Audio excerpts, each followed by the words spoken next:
just some key terms for those of us who are new to this, okay? But these are not the only terms, but just things to bear in mind. A good place to start, right? Training, okay?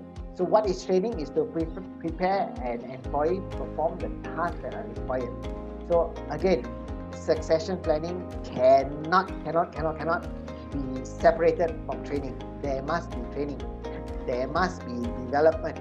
Okay, you have to have those things.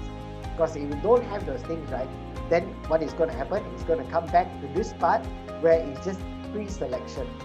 What we mean by pre-selection is because the person is already good enough where they are. You just tunggu kat sana lah sampai you ready. Very easy to lose talent because what happens is the talent gets bored and then other opportunity outside, then I can move. Right? So training and development, career planning.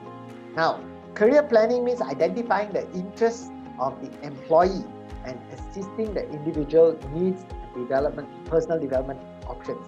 So here's where again it gets a little bit different, yeah. Succession planning is where I want that person to go in the organization.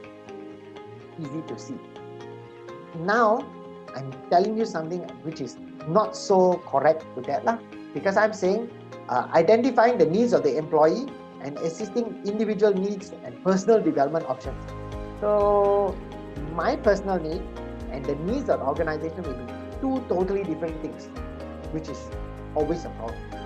But this is where it's kind of like helping us as an organization sell a succession planning program to those who are not so keen in getting into this kind of program.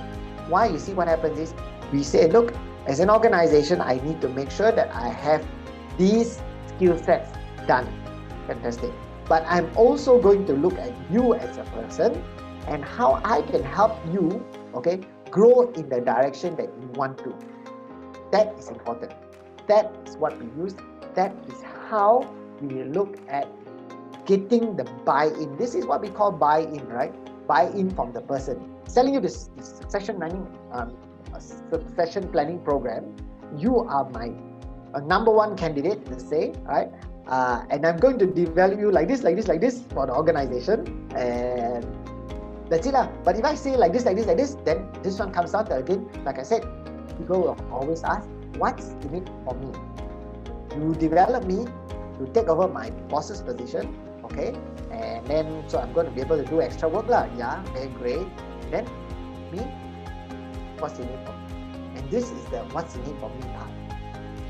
We should always look at planning for the person so that they also get some of their goals there, and then like two hands clapping. This is something that's important that we should need to remember, because in a lot of organizations we don't do this kind of things. Like when we first started, someone asked you where you see yourself in 5 years. Of course, in 5 years, the correct answer would be 5 years in the organization. Nobody's going to say 5 years I'm going to be out of this organization. But after 5 years, we never even talk to them that, okay, are you where you want to be in 5 years? What's holding you back, right? We never have that conversation.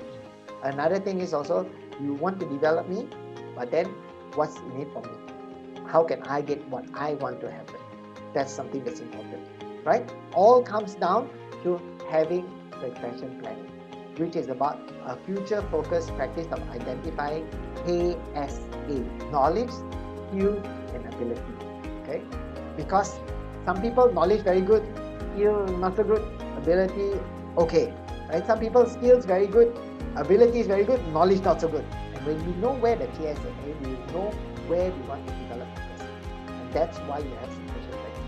That's why succession planning is a longer term program based on preparation, not just pre-selection. Of course, pre-selection, we've already selected the people because those are the ones we know are where they want to go. Now the thing is, how do we get them better? How do we prepare them for the future?